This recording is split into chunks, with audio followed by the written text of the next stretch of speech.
Hi everyone, I'm Dale Stiles, back for our Week 2 video discussion covering the question, is the independent blog dead? I'm going to say no, it's not dead, but it's not the go-to for communication. First off, those who have seen me in other classes know that I'm long-winded, wordy, and talkative. As a result, I've never had much use for Twitter and its 114 characters of nothingness. Instead, I preferred Facebook or a blog to post what I wanted to say for the day. However, none of my family or friends spent any length of time on blogs of any kind, so I ended up writing most of my long posts on Facebook. Surprisingly, there are several that actually enjoyed my long posts, and they generated a lot of conversation. However, as Facebook suffers from more and more bad press because of their mishandling of our personal data, I started gravitating more towards Twitter and figured out how to post in really short bursts. Yeah, really. It's easier now that we have 280 characters to work with, and I've been doing something new. I post to Twitter, where no one I know frequents, and then I copy and paste the exact post to Facebook. Some of you may not be surprised to learn that I'm getting more people reacting to and commenting on my Facebook posts now that they're shorter. We discussed why that is during our Week 1 lesson. So, are independent blogs dead? In a YouTube video called Does Blogging Still Work in 2019, published on January 14, 2019, Neil Patel states there are over 1 billion blogs on the internet. Should you even waste your time with blogging? He follows this question with several tips on how to get the most out of your blog. He is mostly talking about business blogs, but I believe it applies to all blogs, including independent blogs. His final answer is that blogs are still relevant, but only if you follow all of his tips, which include creating high-quality content, relevant content, and it has to create conversation, and then you have to remain active in the conversation that you generate. And there are some testimonials to this in the comments below his video, and I'll provide a link so you can watch the video if you're interested. In a YouTube video called Is Blogging Dead in 2019? Can You Still Make It? By Learn How with Andy Isom, published on December 21st, 2018, Andy is also talking about creating a business blog. He states that many have made the claim that it is too late to create an online blog. That ship has sailed. It's water under the bridge. However, he says it's not true. He says it's still possible, but it is much more competitive.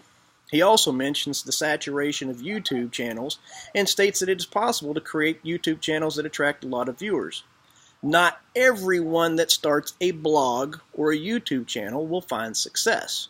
You have to have a presence on multiple platforms, including Facebook, Twitter, and Instagram, in addition to your blog and or channel.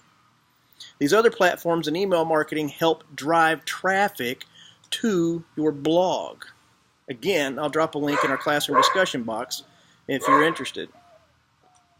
So far, I've shown that I gravitate towards videos over reading blogs, and I'm going to claim that it's the platform, not the fact that I don't like reading. I actually do like reading a lot.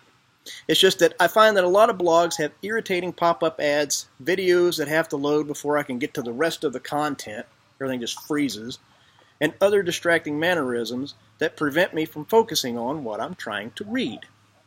So, while I like to say I enjoy reading, I really don't like the tactics used on a lot of blogging sites.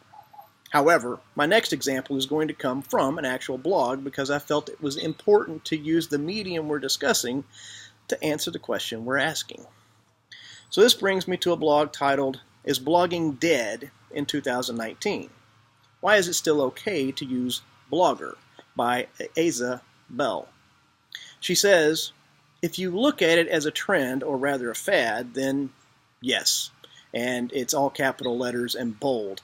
Yes. More and more people are moving to vlogging, narrating their lives and ideas through videos.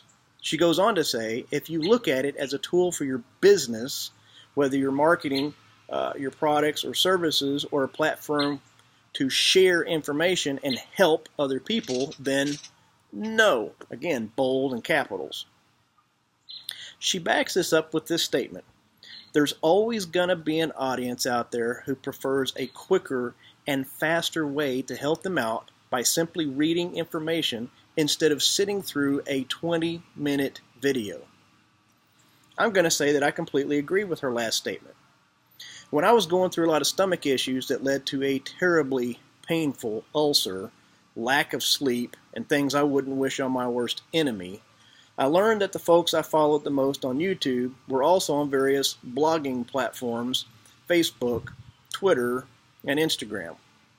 I followed at least 5 different holistic and functional medicine doctors on each of these platforms and practiced everything they suggested.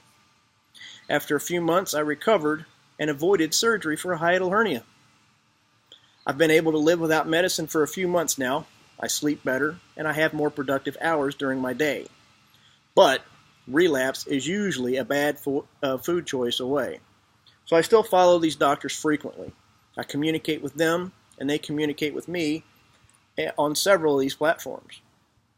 So my opinion is that independent blogs, just like professional blogs, are still relevant if you are creating content your users are interested in and you present it in a way they enjoy. However, it appears that you also need to have a presence on the other social media platforms in order to attract readers to your blog. Thanks for watching, and I'll see you in the comments.